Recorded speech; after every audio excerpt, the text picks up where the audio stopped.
Want help to grow your business?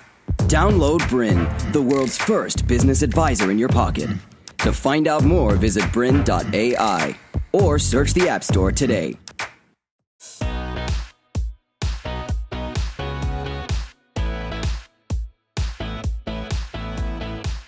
G'day and welcome to How I Doubled. I'm your host, Owen Matheson.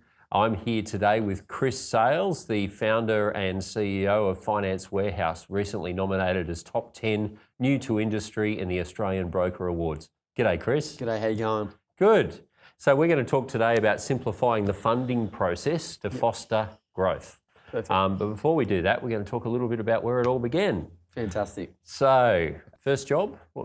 My first job? Yeah. Well, out of uni or before uni? Or before uni. We're back Before in the uni. day. Well, back in the day. Or how do you make money back in the day? My first job was Yeah. at a delicatessen selling salami and cheese and all the fancy stuff that the Italians were serving up at Westwood Miranda. And what was that like? Look, it was good. It paid the bills. It got me to enjoy my life. I was at university, so I enjoyed it. It was a step back from what I'm doing now, and taught me a lot of skills to deal with people, especially from the start. What were some of the key things you think you learned about dealing with people?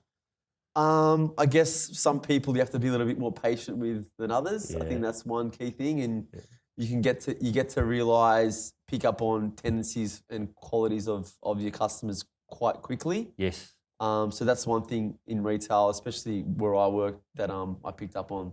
And you talk a lot about the importance of reading people. Is that helpful? To a degree, Yeah. I think especially in my industry, you get to read someone pretty quickly when they give you their financials and their pay slips. It's pretty hard to hide anything from that. Yeah, it's true. You're pretty naked at that Yeah, point. you're totally exposed Yeah. to the elements when you give me your assets and liabilities and your pay slips. It could get very hot or very cold very correct. quickly. You can find out pretty quickly whether or not they're a yes or a no.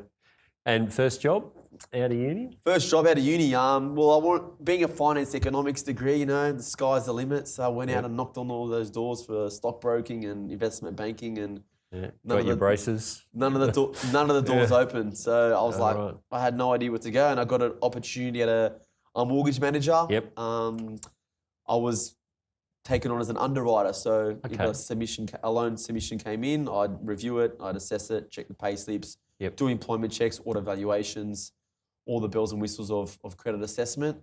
And then, he went belly up in 2007 in the GFC. Yeah, right. And I was left stranded. I couldn't, I was working for a mortgage manager that no one ever heard of. So to get a job in the banks when banks weren't hiring, I was unemployed for 5 to 6 months. Low bar, yeah, right. So it was very tough times. Did you learn a lot from that? Like, did you see it coming that he was going to fall over? Were there any signs in the business? Oh, hindsight's Yeah. So Yeah. I like to say yes, but probably not. Probably not, No. But now, looking back, what would you have done differently if you'd had the same opportunity? Just his lifestyle didn't match I think if you earn 30,000 a month but spend 60, It's not going to work. no, in any business, whether you're a mortgage broker or own a delicatessen, or you own a flower shop or a multinational company, you can't spend over and above what you bring in income. So it's just a key lesson. It's just simple economics, I guess. So I don't need a degree, which I do have, to tell you that. So. And you live by that. You're pretty tight in terms of like what you will and won't do. Do you set a budget, stick to it, or how do you see? Yeah, budgets are meant to be broken, but you got to have a bit of a budget. Yeah. But I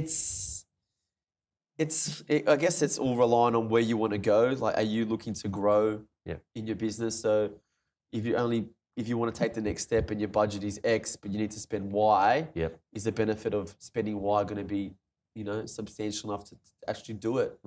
So it's all horses for courses, I think. So we'll talk about that more in the growth section. But so when was the next job after that? Mortgage So the next job manager? after the 5 months hiatus of summer and having no job Endless summer. Yeah, it's not as good as everyone thinks, because everyone's at work, you've got nothing to do. That's true. So you call the same person all the time and you get sick of them. But anyway, I worked for St. George as a credit analyst. Okay, yep. I was there for about 3 to 4 years. Yep. So look, I was taking in applications from brokers and actually approving them. So I had my own sign-off authority. So yeah, so you got to see from the other side of the fence. correct. So I knew what brokers were Yeah. doing. You could see the Yeah. little tricks they use, and you Yeah. can kind of pick up on it. Yeah, right. So I was there for 3 to 4 years, and I had enough there. So then I went from there. I went into the ANZ commercial banking. So you're at ANZ. I was at ANZ. What was that like? Very political Right. and rigid, and you're very. Look, I took a lot out of the banks. Yep. But it wasn't for me. Learning, yeah. I learned a lot. I didn't take. I tried. That wasn't a confession. No, I didn't work in the branches, so it was too hard. So I took a lot out of the banking world and a lot of things that I incorporate in my business today. Yeah. But I just found that it was time to go. What was it like in that corporate environment at ANZ? So there were some good things, obviously. Yes, there were some very good things, and I think banks, as we all know, are driven by share prices and stuff like that. So it starts from cutting costs. So before I left, they were already starting, and it's the culture is very much make more money, increase targets. So in an economy that was slowing down, they're increasing your targets. So it's kind of like, counterproductive. It doesn't really make sense. No. And I felt I was only an assistant at ANZ as a commercial banker. Yep. So a lot of the relationship managers were up when I was an assistant, very disgruntled, not really a happy place to work. So through my mindset, it's like, why do I want to aspire to go to that promotion, to that step? Yeah. So in my mind, it wasn't really something I wanted to do. That wasn't the future you wanted. No. But you did say it was handy because if they're all out at lunch, you're doing the work and you got to... Correct. Well, we did all the real work, right? Yeah. The assistants do all the real work. So I was like, the only perk of being a relationship manager was the fact that you could kind of offload some of the work on your assistant. So, but I guess the catalyst for me wanting to leave was I went for a role in a small business specialist position at the bank. Yeah. So under $100,000, easy peasy, like not very, like you're going from $1 to $30 million clients to go into branch land and looking after clients and needing up to 100,000. And I wasn't successful in getting the job. Why were you going to do it? Why? Because I wanted to start into a management position. Like it's a natural progression, right? Yeah, okay. Yeah. So I didn't get the job. Right. And I was kind of like, well, that's a bit disappointing. And I'll put that politely. I didn't really say it like that, but internally I was like very angry. Yeah. So I said to myself, what am I doing? Like I found myself, even while I was at the bank, really always on the customer side. Yeah. Going to credit and headbutting with credit because credit weren't happy with it. And in my head it's going, well, why aren't we writing it? We should be writing it. We should be supporting this customer. Yeah, right. And credit saying no. So I found myself, it was just a natural thing for me to say, you know what? I worked for a mortgage manager when I first started. I saw how success he made, even though he lost it all. I know how much money there can be made in a mortgage broking role. Yep. I don't like being behind the scenes. I'm more of a person who likes to be personable, speak to people. Yeah. I want to go be a mortgage broker. You're in the wrong place. So yeah, that was the next job after St. George. But in no way, shape or form did I think I would ever become a mortgage broker entering into a finance and economics degree. Yeah. No way. Wasn't in the plan. No. What were we going to be?